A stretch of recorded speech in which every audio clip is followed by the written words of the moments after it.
आजचे काही महत्त्वाचे मराठी विचार.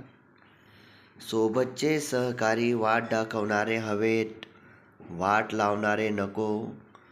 सोबतचे सहकारी वाट दाखवणारे हवेत, वाट लावणारे नको.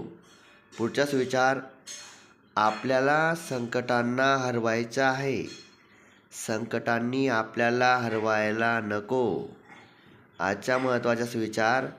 आपल्याला संकटांना हरवायचं आहे, संकटांनी आपल्याला हरवायला नको. पुढचा विचार. कष्टाच्या व आत्मविश्वासाच्या जोरावर आपल्याला आयुष्यात खूप मोठं होता येतं. लक्षात ठेवा, कष्टाच्या व आत्मविश्वासाच्या जोरावर. आयुष्याचा प्रत्येक क्षण आनंदाने जगता आला पाहिजे. आयुष्य खूप सुंदर आहे. आयुष्याचा प्रत्येक क्षण आपल्याला आनंदाने जगता आला पाहिजे. सुविचार ऐकले त्याबद्दल धन्यवाद.